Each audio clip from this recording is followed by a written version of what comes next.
Well, welcome everybody to another episode of Unmuted. For a second, because we were talking about the other, I almost did the wrong one again.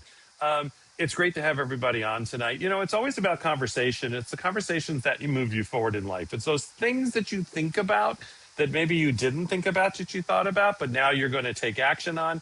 It's also sometimes a way somebody says something that you go, I never thought about it that way. I never framed it that way. It never came into my sort of existence or life.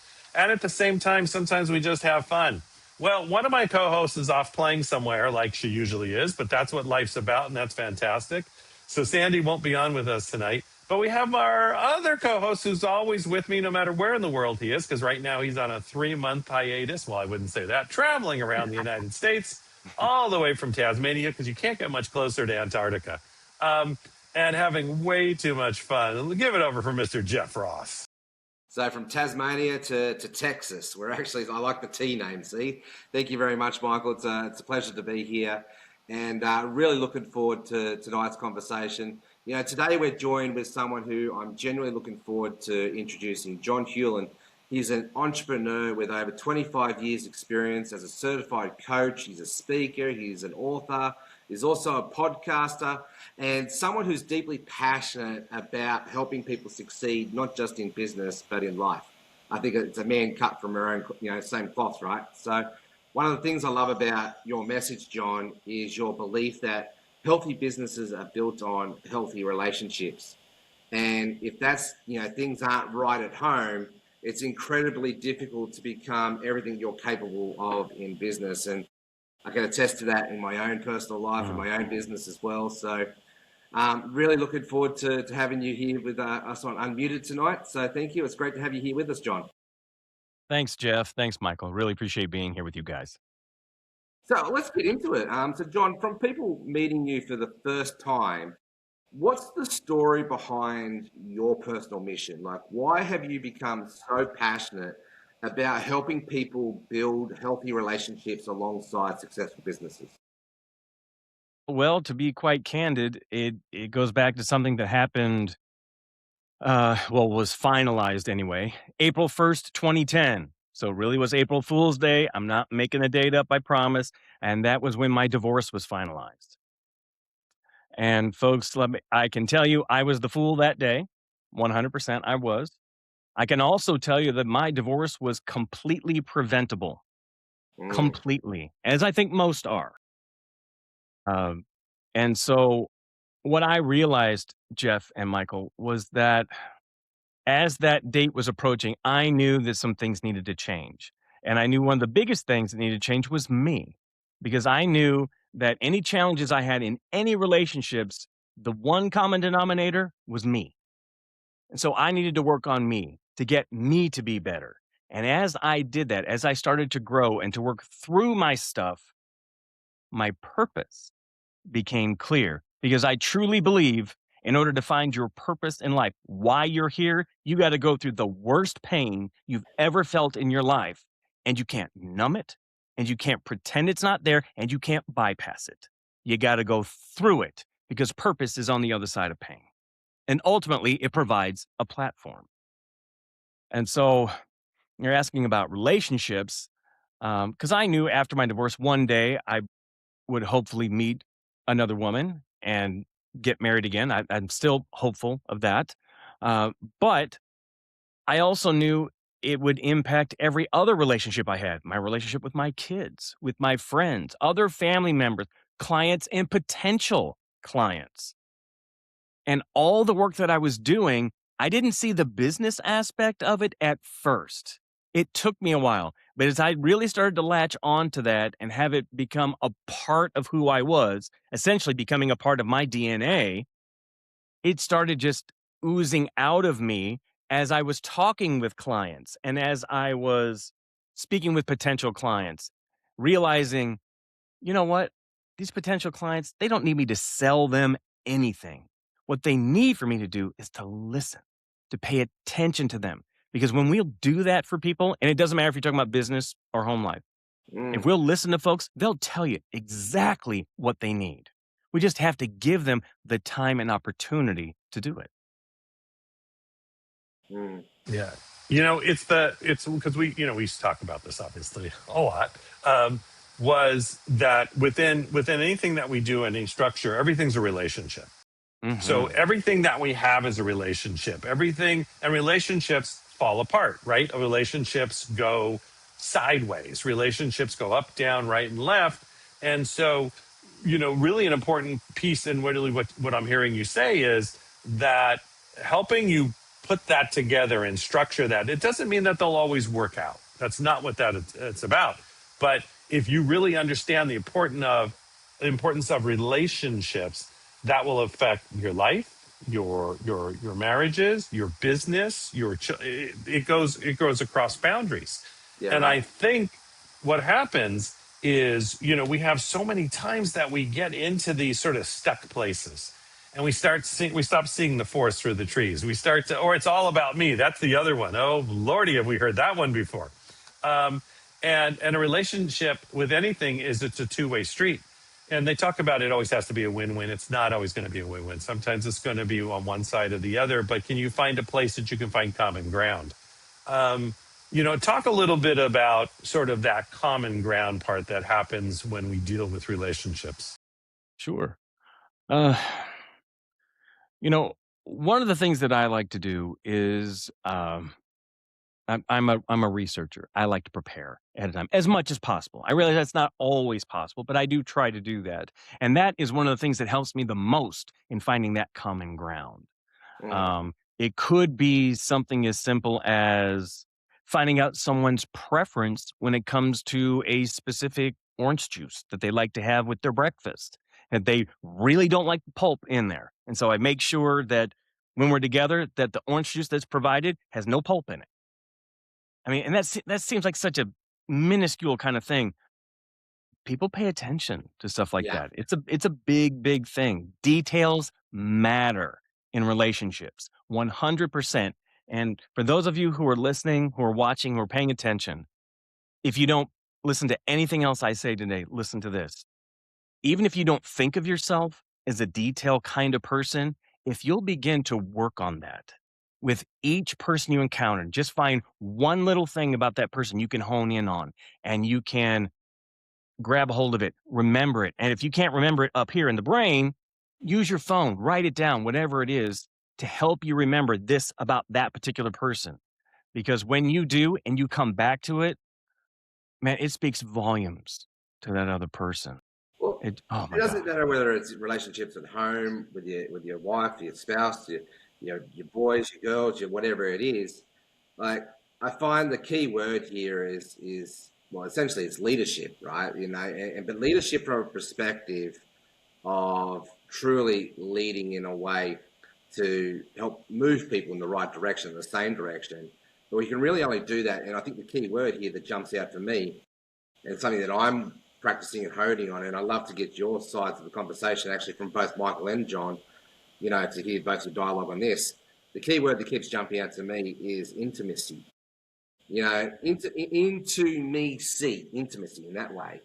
Into me see, and when you're talking about the details matter, what I hear is people have this, especially in today's world, right? This longing for connection, and people get connected through being seen, being heard, being valued, essentially being known, because it's very easy to go in today's world, especially very easy to go through being in a household, a body of people, a community, a business, and still be really lonely, right?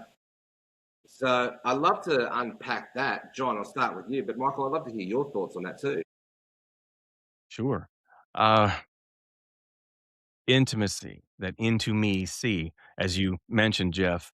Another word that comes to mind that I tie very closely with that is vulnerability. Mm, And it's not possible for me to have that kind of intimacy with another person if I'm not willing to be vulnerable, to expose myself, not in an inappropriate way. Please don't hear that. But just to let people know who you are. And I think one of the reasons is that we're so gun shy is because so often it's used against them. that somehow something about that person, their willingness to share just a little bit of who they are, the part that they don't show anybody else, and it just, they just get nailed with it. Mm. And I'm like, I guess I say it this way. Every relationship is a risk. They are never a waste. Beautiful. So we have to be willing to risk something in order to get that meaning out of that relationship. Now, is that going to come back to bite us in the butt? Yes, it will happen. And you have to decide, is it worth it or not? And for me, I'm willing to take those kind of hits over that lack of intimacy, the loneliness that goes along with that, the being totally apart from other people, because we weren't created for that. We were No. created for those relationships that we've been talking about, that kind of intimacy that you mentioned, Jeff. Mm. It is that it's the part of ourself that we just have to, the old give over, right? But part of the intimacy and part of that in relationships is, do we listen? And you were talking about like knowing the pulp in the orange juice, and do we listen to the other person? Are we hearing what they're saying? Because we're still doing it through our own interpretation and through our own network, and we're getting it from that perspective. But to become intimate is almost to realize that I need to listen, because I can tell you all day long, but if you're not understanding or we're not connecting on that level, intimacy is not happening. The connection is not happening. And, within a relationship, that part of being a leader is you can both be leaders, and that's always interesting. You both be followers, but am I listening to what they need, what they want, and what they're saying? Am I listening to that step of them? And all of you out there, remember that, let's go back to two of these and one of these, but there's a reason for this. And it's that simple. At the same time, the person in front of you, are you spending that moment? Now, there's difference between men and women. There just are, right? Right. I go to this. Kim Allen did a great routine on this. I can't remember how it went, but basically, I go to the gym. I'm standing next to my best friend. He says, I just got divorced. I said, oh, I'm so sorry. Anything else new? No, not really. Great. You go home to your wife. You tell her, your best friend just got divorced. She wants to know the what's, the how's, the where's, the what. And it's not going to happen. It's just not part of the. At the same time, I realized if you've been with somebody long enough, she's going to want a little more information because that's important to her network, right? I'll ask a couple more questions. There's those kind of things and that's from that's a distance perspective because you're not right there, but you're still realizing in this situation, I just want to find out the littlest I can and be out and done, and I still care for you. Where the person I'm going to bring it back to wants to, what they're going to, and those are the kind of things that it can make intimacy because they'll realize, I know that's not what you're like, but you did that for me. Yeah. You did that but you can't do it wanting credit. That's the other thing within intimacy. I think there's the trouble. It's not bean counting. You can't start bean counting. You can't start, well, I did all this. I said this because of you. At the moment, you might not get that feedback you're looking for. And then you start to get hurt and it just gets, you do it from that servant leadership position. Well, I'm and what doing you're it just describing, because, Michael, yeah, that's not a yeah, relationship at that point. It's that's right. not. It's two people serving themselves, and it's Mm. trying to one up. And I'm like, who wants that? I have no Yeah. interest in that. Yeah, Yeah, it's and it fascinating. happens all the time, and it makes it so crazy. And I was just curious, actually, with your podcast, because you do a podcast. You've had many shows. How many shows so far? 322. There There you you go. go. So my question to you, with podcasters who've done this a long time, and I'm always curious. Number one, what keeps you going? Number two, what's your favorite part of the show? Mm, what keeps me going? Honestly, it's the people I get to meet. Truly, it is. And my favorite part, honestly, it's the conversation. I I I realize that's kind of generic, but it's not meant to be that way. There's people I've had on the show, and I think I mentioned this to Jeff before. Uh, People I grew up seeing like on the big screen and on the small screen that I've met through my show that they've become friends.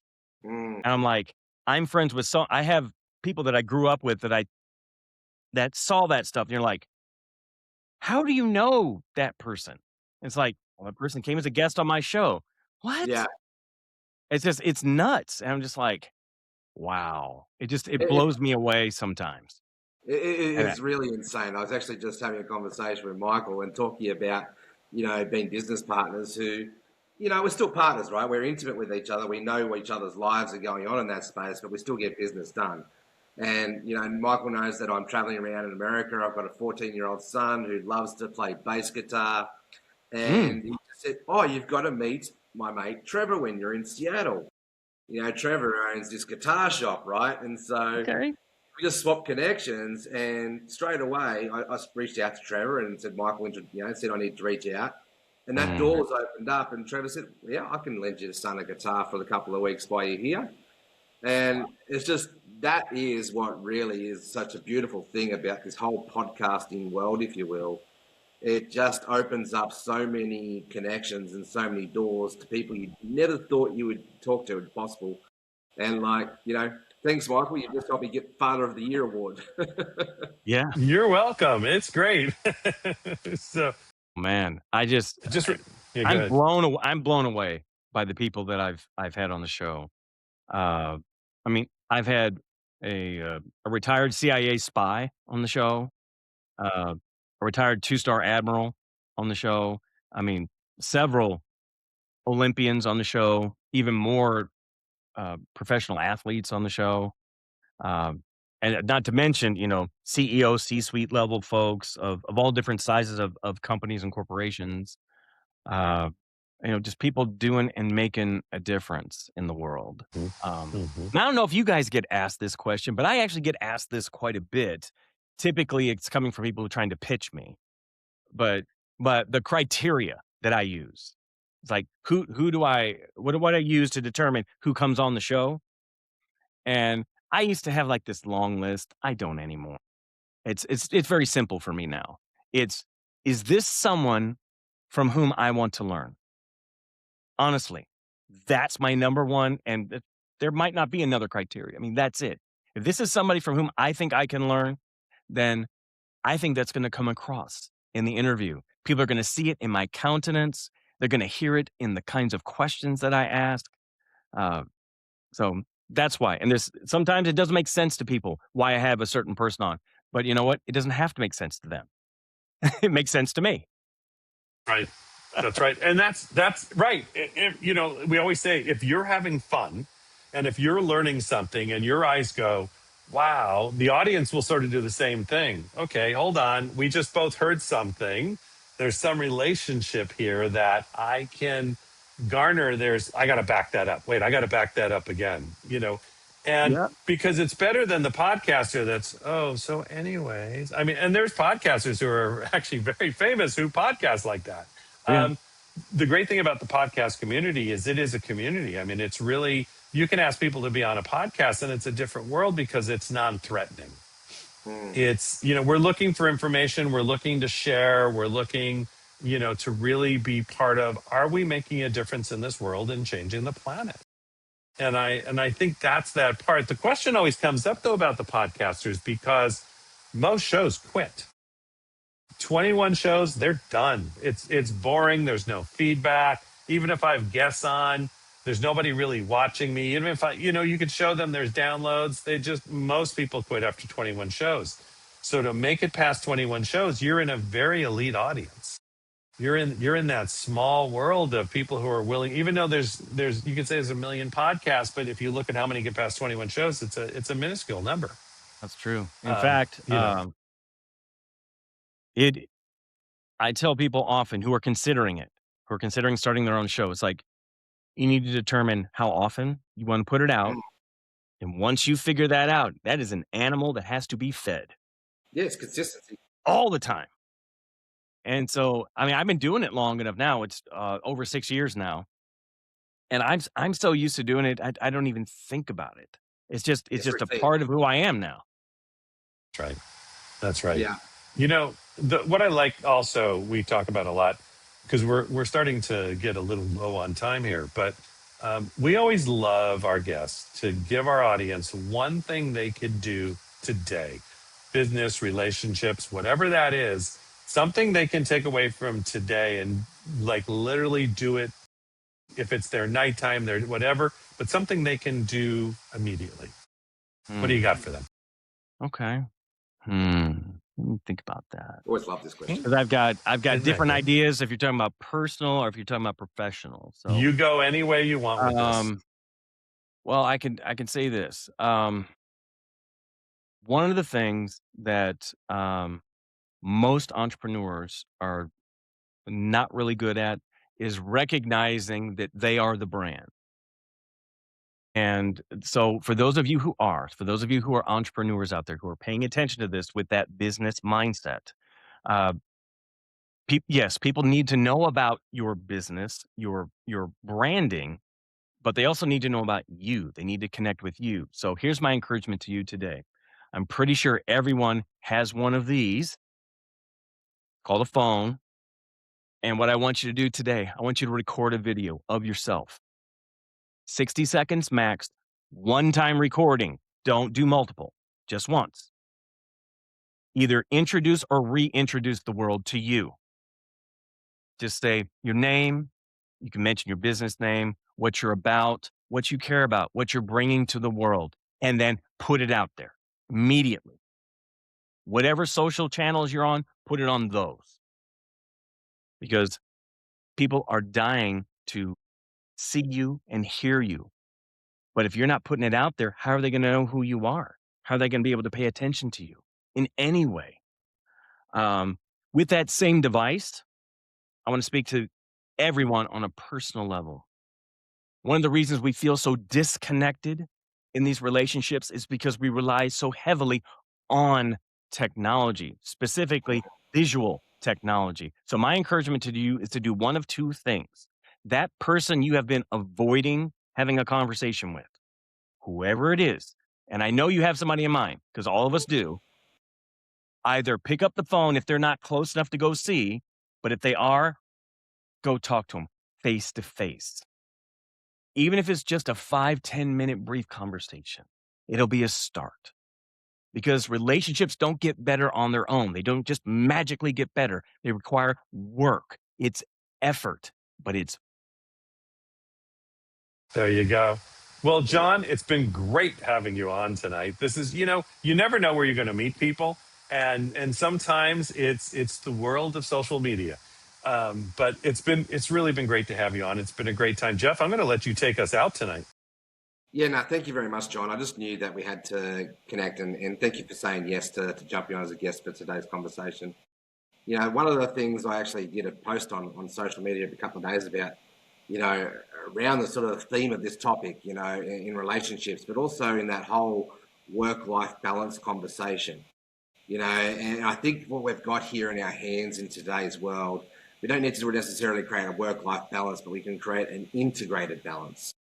One where we can be present with our families, we can still be present with our businesses, we can be present wherever we are, and that's the key word, right? Just to be present. And absolutely. you've helped me to challenge my thinking in a deeper way to look for ways I could be more present with my loved ones, and I appreciate you for that, John. So this has been an amazing conversation. So for all of our listeners, make sure that you subscribe. You guys know what to do by now. We're all on all the socials out there: Apple's, iTunes, Spotify, iHeartRadio, wherever it is these days. Make sure you tune on your favorite channel. And if this is a message that has resonated with you, leave us a note in the comments, and interact with us. Let us know what spoke to your heart. But more importantly, how are you going to actually apply that in your day to day? Because as like Tony Robbins says, knowledge is great, but it's applied knowledge is where we actually get the action. So thank you very much, John. Thank you very much, Michael. And thank you very much to our awesome listeners out there. This is Unmuted, and we will see you on the next episode.